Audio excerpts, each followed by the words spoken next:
The U.S. Labor Day holiday weekend kicked off with some pretty dismal news on jobs in the United States, or pretty much the lack of it. Here to discuss the monthly employment report, U.S. Secretary of Labor Hilda Solis. Explain this number. I mean, this was a real shock to most people out there. Well, we still find ourselves in some very hard times, and we know that we continue to look forward to presenting a plan that the President will talk about on Thursday to create jobs. This tells me that there's a big desire to get something done and to immediately get Congress back into town and to forget the childish play, forget the politics. Let's put people back to work. Let's do some of the things that we know have already paid off. Extension of the payroll tax, infrastructure dollars that will put construction and people in the trades and industry back to work, and also help to extend support for those long-term unemployed. President will go into more detail and talk a lot about that, but we need to have grown-ups at the table. We need to have the Congress sitting down. What they did last month by creating uncertainty hit us, and there are consequences when there's inaction. And I'm saying that today we've got to be ready to do this, and the President is sitting right there waiting for this to happen, for all of us to come together. And I'm hopeful as we look and reflect on Labor Day this coming weekend, we've got to think about all those 14 million people that are looking for work, that get up every day looking for work when there's 5 people to 1 job. This is very serious, and we need the help of the Congress, especially new members that may not understand that this pain is being felt all over, and it didn't just happen overnight. And we have made a turn, and we know what works. We saw it happen early in January because the payroll tax actually helped to create more jobs. We saw it also in the automobile recovery area when helping out GM and Chrysler put some of those assembly lines back and created some manufacturing jobs. But we need more. Now is not the time to pull back.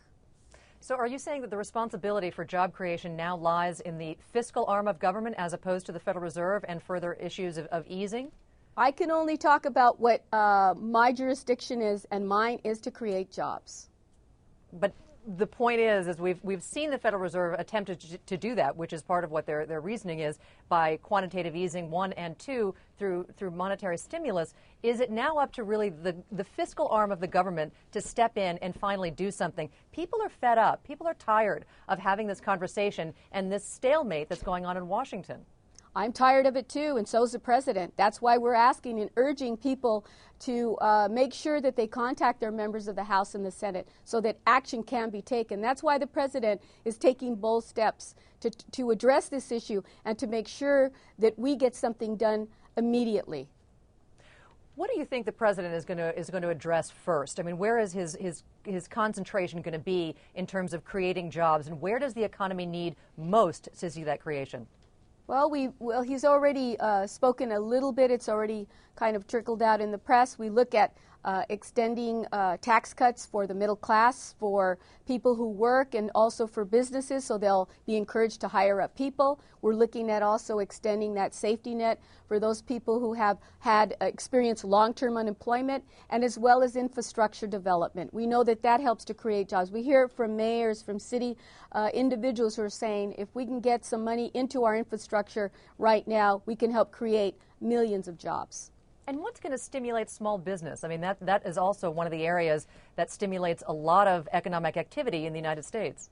I think the President will talk about incentives for tax cuts, but I'll let him talk about that on Thursday. And I'm looking forward to that.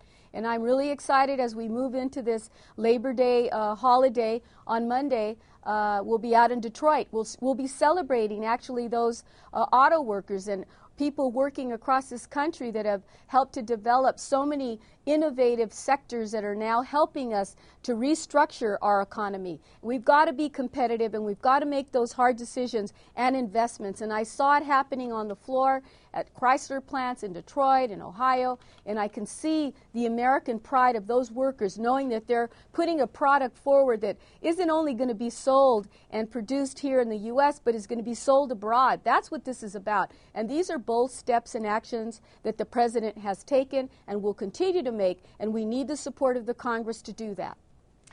Can you be the one person that can finally answer for us why this has taken so much time to really address? As I said, people are fed up and tired with the amount of time it's taken for Washington to come forward and actually do something about this. Well, it's amazing. As a former member of the House, we used to be able to work with members across the aisle very easily. But there seems, as soon as a campaign season starts and sets in, that there seems to be a different tone. And it's unfortunate because we're hurting millions and millions of families and people who want to be working for more hours, getting out of the part-time jobs and getting into full-time jobs. That's what our business should be about. And there is an urgency. So I hope and I have a lot of faith that we'll be able to get something done. But the American public has spoken. They're frustrated, and we need to move on. Hilda Solis, the U.S. Secretary of Labor, thank you for your frankness. We appreciate it. Happy Labor Day to you and to all the workers out there watching us.